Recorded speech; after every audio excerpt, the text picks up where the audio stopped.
हिंदू धर्म ग्रंथों में काल यानी समय को 4 युगों में बांटा गया है। सतयुग, त्रेता युग, द्वापर युग और कलयुग। अभी हम लोग कलयुग में जी रहे हैं। कलयुग यानी एक ऐसा युग जिसमें मनुष्य जाति का मन असंतोष से भरा हो, सभी मानसिक रूप से दुखी हों, धर्म का सिर्फ चौथाई अंश रह गया हो।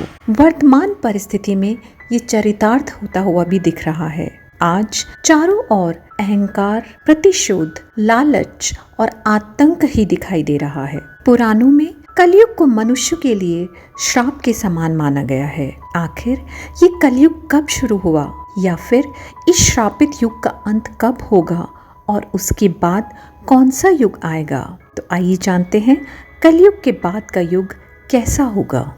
युगों का परिवर्तन निश्चित है, तो आइए जानते हैं ये कैसे होता है। धार्मिक ग्रंथों के अनुसार युगों के परिवर्तन का यह 22वां चक्र चल रहा है। गीता में भी इस बात का वर्णन किया गया है। गीता के अनुसार परिवर्तन ही इस सृष्टि का नियम है। जैसे आत्मा एक शरीर को छोड़कर दूसरा शरीर धारण करती है, दिन के बाद रात होती है, जैसे ऋतु भी अपने निश्चित समय के साथ परिवर्तित होती है, ठीक उसी तरह एक निर्धारित कालखंड के बाद इस सृष्टि में युग का परिवर्तन होना भी अटल सत्य है। ग्रंथों में कलयुग से जुड़ी एक कथा का वर्णन किया गया है, जिसके अनुसार एक दिन किसी ने भगवान विष्णु से पूछा कि प्रभु, अभी द्वापर युग चल रहा है और कालखंड के चक्र के अनुसार इसके बाद कलयुग आने वाला है, लेकिन मनुष्य उस नए युग को पहचानेंगे कैसे? तब विष्णु जी ने कहा, जब दुनिया में पाप बढ़ जाएगा तब समझ लेना कि कलयुग शुरू हो चुका है। कलयुग की शुरुआत स्त्री के केशों से ही होगी। अभी जिन केशों को स्त्री का आभूषण माना जाता है, उन्हीं केशों को कलयुग की स्त्रियां कटवाना शुरू कर देंगी। उसके बाद सभी स्त्री और पुरुष सुंदर दिखने के लिए अपने बालों को रंगवाना शुरू कर देंगे और फिर कलयुग में किसी के भी बाल लंबे और काले नहीं दिखाई देंगे। इसके बाद जिस दिन पुत्र पिता पर हाथ उठा देगा, उस दिन समझ लेना कि कलयुग शुरू हो चुका है। इतना ही नहीं, जब हर घर में कलेश होने लगेंगे, कोई आपस में मिलकर नहीं रहना चाहेगा, लोग अपने ही घरों में अपनों को मारने लगेंगे, तो समझ लेना कि कलयुग अपने चरम पर पहुंच चुका है। उसके बाद में शिव और ब्रह्मा एक हो जाएंगे और फिर जब कलयुग हम सब पर हावी हो जाएगा,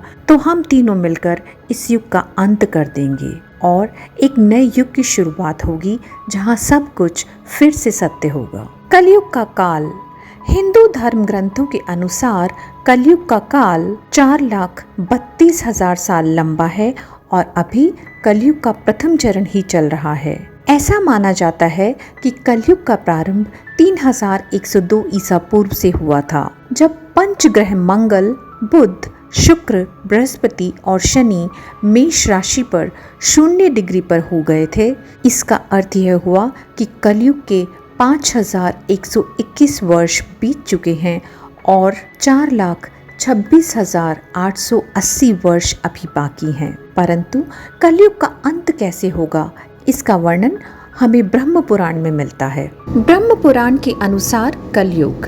ब्रह्म पुराण के अनुसार कलयुग के अंत में मनुष्य की आयु महज 12 वर्ष रह जाएगी। इस दौरान लोगों में द्वेष और दुर्भावना बढ़ेगी। कलयुग की उम्र जैसे जैसे बढ़ती जाएगी, वैसे वैसे नदियाँ सूखती जाएंगी। बेईमानी और अन्याय से धन कमाने वाले लोगों की बढ़ोतरी होगी। धन के लोभ में मनुष्य किसी की हत्या करने से भी संकोच नहीं करेंगे। मनुष्य पूजा पाठ, व्रत, उपवास और सभी धार्मिक काम करना बंद कर देंगे। गायें दूध देना बंद कर देंगी। मानवता नष्ट हो जाएगी। लड़कियां बिल्कुल भी सुरक्षित नहीं रहेंगी। उनका अपने ही घर में शोषण होगा। अपने ही घर के लोग उनके साथ व्यभिचार करेंगे।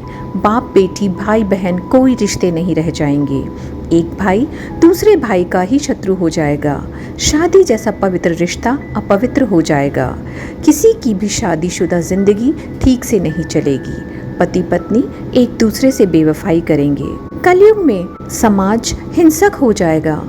जो लोग बलवान होंगे उनका ही राज चलेगा और जब आतंक अपनी चरम सीमा पर होगा तो भगवान विष्णु कल की अवतार लेंगे और पृथ्वी के समस्त अधर्मियों का नाश कर देंगे। शिव पुराण के अनुसार कलयुग। शिव पुराण में भी कलयुग के बारे में बताया गया है। शिव पुराण के अनुसार घोर कलयुग आने पर मनुष्य पुण्य कर्म छोड़ दुराचार में फंस जाएंगे, यानी गलत कामों में फंस जाएंगे और सब के सब सत्य से मुंह फेर लेंगे, दूसरों की निंदा में तत्पर हो जाएंगे। दूसरों के धन को हड़प लेने की इच्छा मनुष्य के मन में घर करती जाएगी। पराई स्त्रियों पर मनुष्यों का मन अशक्त होने लगेगा तथा वो दूसरे प्राणियों की हिंसा करने लगेंगे। सभी अपने शरीर को ही आत्मा समझेंगे। ये ऐसा युग होगा जिसमें मनुष्य नास्तिक और पशु बुद्धि वाले होंगे। संतान अपने ही माता पिता से द्वेष रखेंगे। ब्राह्मण वेद बेचकर जीविका चलाएंगे। धन का उपार्जन करने के लिए ही विद्या का अभ्यास कराएंगे और मन में मोहित रहेंगे। अपनी जाति के कर्म छोड़ दूसरों को ठगेंगे। तीनों काल की संध्योपासना से दूर रहेंगे। इसके अलावा सभी क्षत्रिय स्वधर्म का त्याग कर देंगे। उनमें शौर्य का अभाव होगा। वो चोरी चकारी कर अपना पालन पोषण करेंगे। वो अपना कर्म धर्म छोड़कर उज्जवल वेशभूषा से विभूषित होकर व्यर्थ घूमेंगे। स्वयं को कुलीन मानकर चारों वर्णों के साथ वैवाहिक संबंध स्थापित करेंगे और सभी वर्णों को अपने संपर्क से भ्रष्ट करेंगे। कलयुग की स्त्री प्रायः सदाचार से भ्रष्ट और पति का अपमान करने वाली होगी। वह सास ससुर से घृणा करेंगी। स्त्रियां किसी का भी भय नहीं मानेंगी, मलिन भोजन करेंगी। उनका शील स्वभाव बहुत बुरा होगा और वह अपने पति की सेवा से सदा ही विमुख रहेंगी। आज शिव पुराण में वर्णित ये सारी बातें सच में घटित होती दिखाई दे रही हैं, जबकि कलयुग ने अभी मात्र 5000 साल ही पूरे किए हैं और इसके समाप्त होने में भी अभी लाखों वर्ष बाकी हैं। तो जरा सोचिए, कलयुग जब अपनी चरम सीमा पर होगा तो उस समय क्या होगा। इसके अलावा भगवान श्री कृष्ण ने बताया है कि कलयुग का अंत कैसे होगा, जिसका वर्णन महाभारत में किया गया है। श्री कृष्ण के अनुसार कलयुग के अंत के समय बड़े बड़े भयंकर युद्ध होंगे। भारी वर्षा, प्रचंड आंधी और जोरों की गर्मी पड़ेगी। लोग फसल चुरा लेंगे, कपड़े चुरा लेंगे, पानी पीने का सामान और कुछ भी चुराने से परहेज नहीं करेंगे। चोर अपने ही जैसे ही चोरों की संपत्ति चुराने लग जाएंगे। हत्यारों की भी हत्या होने लगेगी। चोरों से चोरों का नाश हो जाने के कारण जनता का कल्याण होगा। लोग दुर्बल, क्रोध, लोभ तथा बुढ़ापे और शोक से ग्रस्त होंगे।